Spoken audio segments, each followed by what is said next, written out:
Pakistan champions trophy की मेजबानी कर रहा है। पहला मैच, और वो पहला मैच पाकिस्तान हार गया है न्यूजीलैंड से। तो मुसलसल तीसरा मैच पाकिस्तान होम ग्राउंड पर हारा है, मगर चैंपियंस ट्रॉफी का यह पहला मैच था। उस पहले मैच में शिकस्त के बाद, और बहुत बड़े मार्जिन से शिकस्त के बाद, सवाल उठ गया है कि पाकिस्तान को न सिर्फ भारत को हराना है बल्कि अपना रन रेट भी मेंटेन रखना है। अगला मैच पाकिस्तान के लिए ऑलमोस्ट नॉकआउट हो गया है। बैटिंग में पाकिस्तान की परफॉर्मेंस डिसअपॉइंटिंग थी, बॉलिंग में 40 ओवर तक कंट्रोल में थे, आखिर 10 ओवर फिर बहुत ज़्यादा महंगे साबित हुए।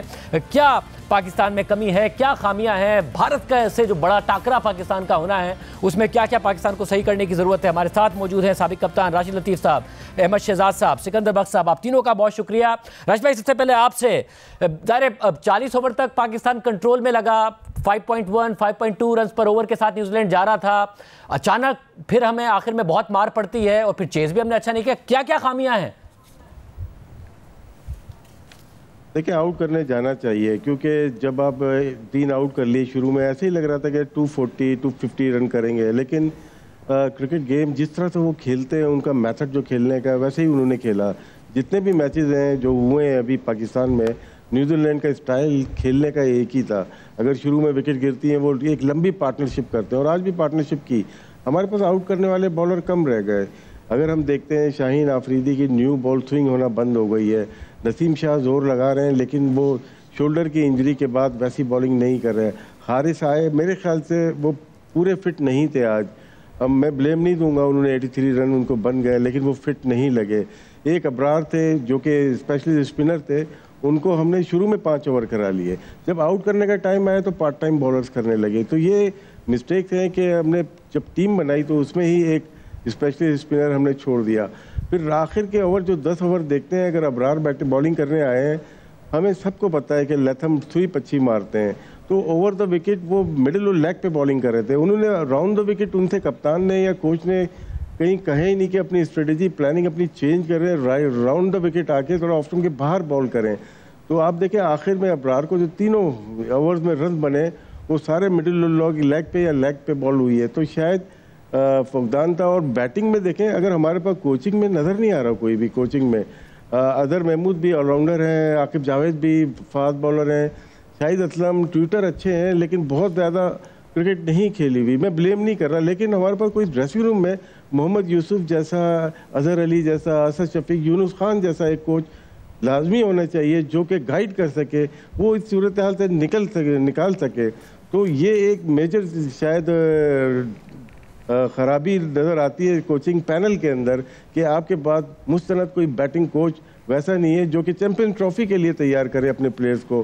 बातें बहुत हैं, लेकिन पैनल बड़ा है हमारा, इसलिए मैं यहीं पे कहता हूं कि आज नेट रन रेट भी हमारा नीचे हो गया, और अगला मैच बड़ा डू एंड डाई है पाकिस्तान के लिए, जीतना बहुत ज़रूरी हो गया है। वैसे मैं ज़ाहिर बातें जितनी है मैं चाहूँगा कि वो सारी बातें आप करें, क्योंकि पाकिस्तान में हो रही है चैंपियंस ट्रॉफी, आखिर पिछले चैंपियन हम हैं। अहमद, आप बताइएगा क्या खामियां रह गई? क्या न्यूजीलैंड ने बहुत ही डिसिप्लिन के साथ अपनी बॉलिंग की और हमारे बैटर्स का कसूर नहीं था? फ़खर जमान ज़ाहिर इंजरी के बाद जब वापस आए वो मुकम्मल फिट नहीं नजर आ रहे थे, या हम खेले ही बुरा हैं ओवरऑल आज? नहीं शाहजाद भाई, देखिए, बैटर्स का कसूर या बॉलर की कसूर की बात नहीं हो रही है। बात हो रही है कि आपकी टीम की स्ट्रेंथ क्या है, आप कितने पाए के प्लेयर हैं। अगर आप उनकी, जब वो खेल रहे थे ना, मैं आपको कुछ फैक्ट्स बताता चलूं कि पाकिस्तान जब बैटिंग कर रहा था उससे मुश्किल कंडीशन थी जब न्यूजीलैंड बैटिंग कर रहा था। पाकिस्तान 3 विकेट लेके अर्ली ऑन गेम में था, लेकिन पाकिस्तान ने किया क्या, जिस बात की हम शुरू से निशानदेही करा रहे हैं सिलेक्शन पे, कि पाकिस्तान एक बॉलर शॉट खेल रहा है।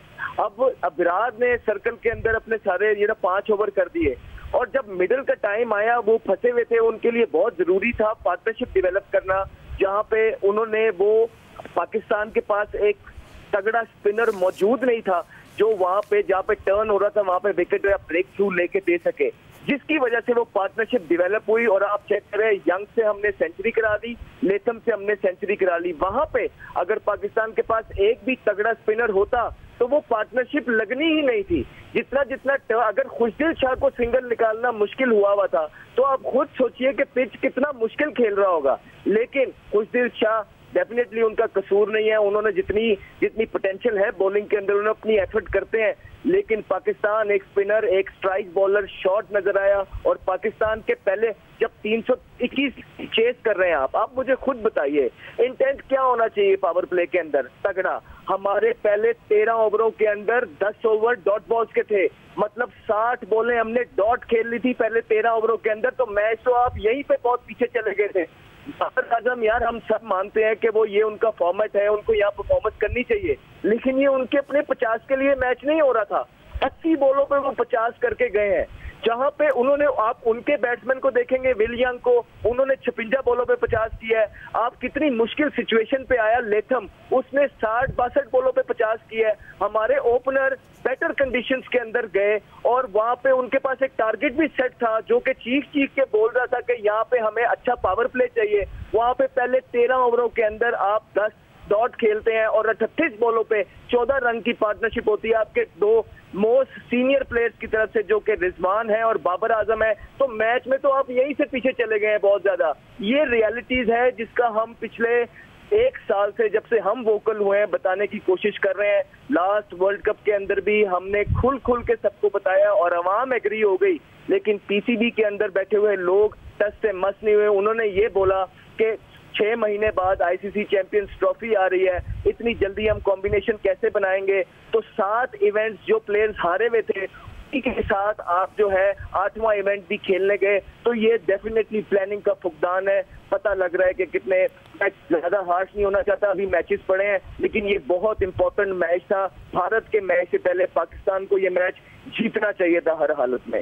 ये बड़ी अहम बात है, एक बॉलर शॉट खिलाना। मुझे याद है कि अहमद शहजाद इस मामले को बार बार उठाते रहे हैं, दीगर पैनलिस्ट भी इस मामले को बार बार उठाते रहे हैं कि अगर आप एक बॉलर कम खिलाएंगे, रन ज्यादा पड़ जाएंगे, तो एक एक्स्ट्रा बैटर कब कितनी दफा आपको मैच जिता देगा। 7वें नंबर का बैटर आपको अगर टॉप ऑर्डर फ्लॉप हो जाएगा तो कितनी दफा मैच जिता देगा। सिकू भाई, आप खुद ग्राउंड में ही मैच देख रहे थे, क्या आपका क्या कंक्लूजन है आज के मैच के बाद, क्योंकि अब नॉकआउट ही हो गया पाकिस्तान का भारत के साथ अगला मैच, प्रेशर भी बहुत ज्यादा होगा। सर देखिए, प्रेशर तो होगा। आज मैं जब ग्राउंड में था तो ज्यादातर लोग आकर मुझसे यही कह रहे थे कि ये पूछा जाए कि बाबर ने किस किस्म की बैटिंग की है, क्या बाबर ने रिदम क्यों नहीं बनाया। देखिए, मोमेंटम के साथ गेम चलता है, अगर वो मोमेंटम बना के रखता, सिंगल ही नहीं निकाल पा रहे थे। हर शख्स ये कह रहा था कि बाबर सिंगल क्यों नहीं निकाल पा रहे, तो उनको निकालना चाहिए था। ऐसा लग रहा था वो बिल्कुल अपने लिए खेल रहे हैं कि वो चाहते हैं किसी तरह मैं 50 कर लूं। That was very wrong. आप बहुत बड़े प्लेयर हैं, हम मानते हैं आपका सब के आपके रिकॉर्ड्स बहुत अच्छे हैं, मगर आपको टीम के लिए खेलना पड़ता है। आपके इस क्या फायदा हुआ, किसी को कुछ नहीं हुआ। दूसरे दोनों लड़कों ने आपके राशिद ने और अहमद शहजाद ने आपको बता दिया है कि 1 महीने से हम इस बात का जिक्र कर रहे हैं, 2 महीने से, कि जब भी हम इस सब कॉन्टिनेंट में खेलते हैं, इंडिया में खेलते हैं, बांग्लादेश में, पाकिस्तान में, श्रीलंका में, तो यू नीड 2 स्पिनर्स। मैं हैरान हूं कि हमारे सेलेक्टर्स आकिब जावेद हैं, हम उनके साथ अजहर महमूद हैं, फिर एक कोई डेटा स्पेशलिस्ट है, क्या उनको ये बात नहीं पता। आप देखें, दुनिया की सारी टीमें 2-2, 3-3 स्पिनर्स लेकर आई हैं, हमारे पास स्पिनर ही नहीं है। और जब स्पिनर नहीं होता, जो प्रेशर वो जो बात कर रहे हैं वो रिलीज हो जाता है। जब आप कहीं 2-3 लड़कों को आउट करते हैं, उसके बाद आपके पास एक विकेट टेकर नहीं होता, तो फिर आपका प्रेशर रिलीज हो जाता है। तो यही बात है। और आप ये देखें, हमारे फास्ट बॉलर माशाल्लाह से पहले मैच में आखिरी के 10 ओवर में 123 रन दिए, दूसरे मैच में साउथ अफ्रीका के 110 रन दिए आखिरी के 10 ओवर में, आज उन्होंने 113 रन दिए आखिरी के 10 ओवर में। तो इनकी बॉलिंग का भी पूछा जाए कि शाहीन साहब आप क्या हैं, are you fit, Naseem Shah are you fit, मुझे तो नहीं समझ में आ रहा। इसी तरह हारिस का भी आप पूछें, उनकी जो बॉलिंग स्टाइल है, आखिरी के अंदर वो शॉर्ट बॉलिंग के आके मिड विकेट पे छक्के खा रहे होते हैं, तो मेरी समझ से बाहर है। इधर दे आर नॉट फिट, और दूसरी चीज ये, मैं क्रिकेट बोर्ड से कह के थक गया हूं कि प्लीज इन लोगों को कहा करें कि जाके डोमेस्टिक क्रिकेट खेलें ताकि अपनी फिटनेस का अंदाजा हो सके। ये नहीं खेलते। और अभी भी हमारे लड़के, जब ये डोमेस्टिक क्रिकेट हो रही थी, कोई यूएई में खेल रहा था, कोई बांग्लादेश में खेल रहा था, आई डोंट नो कि नफी साहब को टाइम नहीं होता, उनको पता नहीं चलता कि क्या हो रहा है। इस चीज के ऊपर जब तक हम कंट्रोल नहीं करेंगे, हमारी टीम इस वक्त बहुत ज्यादा बैकफुट पे चले गई है। आई होप कि इंडिया से जीत जाए, अदरवाइज ये डिजास्टर हो जाएगा ये चैंपियंस ट्रॉफी में। राजेश भाई, एक चीज हमें नजर आई ग्राउंड में आज जब बाबर आए, जाहिर है बाबर की बड़ी मैसिव फैन फॉलोइंग है और वो नजर भी आ रहा था, अगर वो उस वक्त रोक भी रहे थे, मगर ग्राउंड के अंदर ही जब आप लोगों से बात करें, मैं ग्राउंड में उस वक्त मौजूद था, तो किसी की ये एक्सपेक्टेशन नहीं थी, जिस तरीके से हमने देखा है आमतौर पर कि अगर कोहली क्रीज पर मौजूद है, 50 कर गया है, रिक्वायर्ड रन रेट 8-9 का है कि जी कोहली है ना, रोहित शर्मा है तो रोहित शर्मा है ना, स्मिथ है तो स्मिथ है ना, स्टोक्स है तो स्टोक्स है ना, वो वाली एक्सपेक्टेशन किसी की थी नहीं कि बाबर आजम क्रीज पर है तो कोई कह रहा हो कि जी बाबर आजम है ना। ये मैंने देखा कि ग्राउंड में लोगों की सलमान आगा से ठीक है आए, शायद कुछ कर दे, फखर से नहीं खेला जा रहा था मगर फिर भी था कि शायद फखर कुछ कर दे। अब सलमान आगा आते हैं, 28 गेंदों पर 42 बना जाते हैं, खुशदिल शाह आते हैं, 49 गेंदों पर 69 बना जाते हैं। बाबर आजम जाहिर जबरदस्त खिलाड़ी हैं, लोगों की एक्सपेक्टेशन खत्म भी हो गई है और वो अब उन तवक्कात पर पूरा उतर रहे हैं जो नई तवक्कात उनसे है कि वो नहीं कर पाएंगे। 90 गेंदों पर 64 रन बनाना, जबकि 320 का टारगेट हो और फिर आउट हो जाना, क्या मसला नजर आ रहा है? देखिए, टॉप प्लेयर्स हमेशा टॉप मैच में ही परफॉर्म करता है। जैसे आज का मैच था, आज चैंपियंस ट्रॉफी का मैच था, आज परफॉर्म करना ज़रूरी था। हमें हमेशा से यही होता है कि अब बार बार हम कहने पे मजबूर हो जाते हैं कि हमारे पास एक ही बल्लेबाज है, फ़खर जमान, जो कि स्टार्ट अच्छा लेगा और पाकिस्तान मैच जीत सकता है। और एक मैच की झलक आप देखी होगी, 353 जब हमने चेज किए तो फ़खर जमान का ही स्टार्ट था वो। अगर 91 रन किए, 2 आउट हो गए थे, लेकिन स्टार्ट बहुत अच्छा दे दिया था। तो आज भी अगर वो अनफिट हो गए तो मेरे ख्याल से स्टार्ट लेना चाहिए था बाबर को या सऊद शकील। वो सऊद शकील तो T20 खेलते हुए आए और बाबर भी T20 में ओपन ही करते हैं, तो किसी ने बल्ला नहीं उठाया। तो जैसे अहमद ने कहा कि शुरू के 10 ओवर में हम मैच हार चुके थे और 21 या 22 ओवर में 91 हमारी डॉट बॉल थी। तो जब आप डॉट बॉल खेलेंगे तो फिर आपको जीत नसीब नहीं होगी। मेरे ख्याल से बाबर आजम को या टीम मैनेजमेंट को, आप जो बात करते हैं किसी प्लेयर से को आपको ऐसे खेलना है, अगर वो ऐसा नहीं खेलता तो फिर उसकी जगह टीम में बनती नहीं है। या तो प्लान हो आकिब जावेद का यही कि बाबर ऐसे खेलेगा, लेकिन ऐसे खेलने में भी बहुत स्लो हो गए। ऐसा तो टेस्ट मैच में भी नहीं खेला जाता। लोगों का गुस्सा, जो आपने बात की या शिकू भाई ने बात की, जायज़ है कि आप इतने बड़े मैच में, पूरी दुनिया आपको देख रही है और रिलाय फ़खर जमान के बाद अगर पाकिस्तान क्रिकेट की बैटिंग लाइनअप अगर करती है वो बाबर आजम पे करती है। जब आपका टॉप प्लेयर अगर रन नहीं करेगा तो जीतने के चांसेस कम होते हैं। तो उस दिन भी मैंने एक शो में यही कहा था, जावेद मियांदाद और बाबर आजम में एक फ़र्क है, बाबर आजम आउट हो जाते हैं, जावेद मियांदाद आउट नहीं होते थे। और अहमद साहब, ये तो है नहीं अहमद शाह साहब के बाबर आजम को के बारे में कोई ये कहे कि जी कोई आए और उन्हें गेम अवेयरनेस सिखाए, क्योंकि ज़ाहिर है बाबर आजम एक सीनियर खिलाड़ी हैं, उनके पास रन्स हैं, किंग बाबर उन्हें कहा जाता है, उन्होंने डिलीवर भी माजी में किया है। हो क्या रहा है, 90 बॉलों पर 64 रन बनाकर आउट हो जाए, 50 के बाद उनसे ये एक्सपेक्टेशन ही ना हो ग्राउंड में कि जी बाबर यहाँ से मैच निकाल सकता है। एक्सपेक्टेशन ये हो कि शायद सलमान का लक चल जाए। और दूसरों अगर रन बना पा रहे हैं, अगर सलमान आगा 28 गेंदों पर 42 बना पा रहे हैं, खुशदिल शाह 49 गेंदों पर 69 बना पा रहे हैं, बाबर आजम क्रीज पर होने के बावजूद क्यों रन नहीं बना पा रहे हैं? देखिए, रिफ्लेक्सेस स्लो हो गए हैं, बैट स्पीड में फर्क आया है, फिटनेस नीचे गई है। अगर आप जब हमारे साथ जूनियर बाबर आजम को देखेंगे, जब वो आए थे उनकी बैट स्पीड बहुत तगड़ी थी, उनकी फीट मूवमेंट बहुत अच्छी थी, वो कभी भी फंसते नहीं थे, वो कोई ना कोई तरीका निकाल लेते थे अपनी इनिंग को डेवलप करने का। उन्होंने बड़ी जबरदस्त अच्छी इनिंग्स खेली हुई है, बहुत मुश्किल कंडीशन में भी। लेकिन ये बाबर आजम ऐसा लगता है कि कोई और है। ये बाबर आजम जब से कप्तान बना ये बिल्कुल बदल गया है। और वो जो प्रोसेस एक बैट्समैन को इम्प्रूवमेंट के लिए चाहिए होता है, to be able to be on the top, जिस तरह बाकी दुनिया के प्लेयर जिन्होंने 25,000 रन किए, विराट कोहली आपके सामने है, तो ये सेक्रीफाइसेस करने पड़ते हैं, आपको दुनिया से कटना पड़ता है, आपको अपनी क्रिकेट पे फोकस करना पड़ता है, ईमानदारी से डिसीजंस लेने पड़ते हैं जब अल्लाह आपको कोई चीज देता है। जब बाबर कैप्टन थे, इन पे बारहा चीजें उठी हैं, फ्रेंडशिप को प्रमोट करने की, अपने एक ग्रुप एक एजेंट के साथ जो थे उसको चलने की। तो जब आपका सारा ध्यान सोशल मीडिया की तरफ हो जाए, अपने फ्रेंड्स की तरफ हो जाए, किस तरह टीम में काबू करना है इस तरफ हो जाए, तो वो जो बैटिंग में इंप्रूवमेंट का प्रोसेस होता है जिसकी वजह से आप बाबर आजम बने होते हैं, वो पीछे रह जाता है। और आज के बाबर आजम के अंदर आप देखें उनकी फीट मूवमेंट में फर्क है, जैसे वो बिल्कुल स्पिनर से फंसने लग गए हैं। ऑफ स्पिनर हो, लेफ्ट आर्म स्पिनर हो, उनके जब अच्छे बॉल हो रहे होते हैं उनको बस कोई जवाब नजर नहीं आता। जहाँ पे सलमान अली आगा जैसे प्लेयर्स और खुशदिल शाह जैसे प्लेयर्स के पास काउंटर जवाब मौजूद होता है। वहां दुनिया के नंबर 1 बल्लेबाज जो कभी हुआ करते थे, आज उनके पास इस चीज का कोई जवाब नजर नहीं आ रहा है। इसमें इनकी अपनी भी गलती है और इसमें उन लोगों की भी गलती है जिनको इनके आगे दुनिया भी नजर आना बंद हो गई, और वो लोग जो सिर्फ एक परफॉर्मर को उन्होंने कप्तान बनाया बगैर जाने कि या ये अपनी इसी बैटिंग तो खराब नहीं हो जाएगी, क्या ये इतना लोड अपनी जिंदगी के अंदर बर्दाश्त कर पाएगा, इतनी कैपेबिलिटी है, वो विजन है।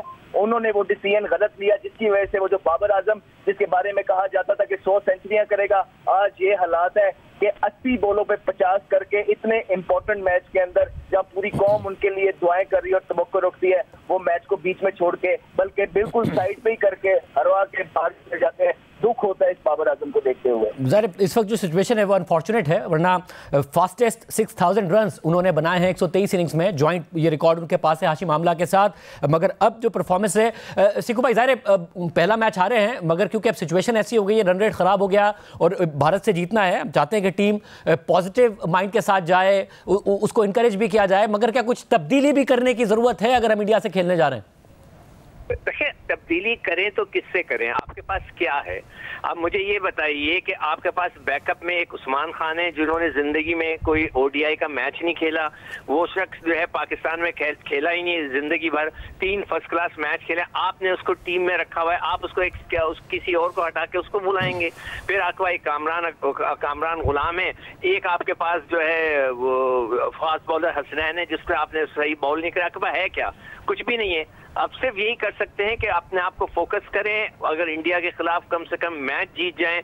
अगर आप चलें सपोज करें कि आप रन रेट नहीं बना पाते, then we can go against Bangladesh. अगर इंडिया से हम जीत जाते हैं तो फिर बांग्लादेश में पूरा अटैक करें जब तक हमें पूरी सिचुएशन का पता चल जाएगा। मगर अगर खुदा ना करे इंडिया के मैच में कुछ होता है तो फिर आप कुछ बड़े प्लेयरों को हमें ड्रॉप करना पड़ेगा। मैं सिर्फ और सिर्फ सिलेक्शन कमेटी को ब्लेम करूंगा कि जिन्होंने ये टीम बनाई है।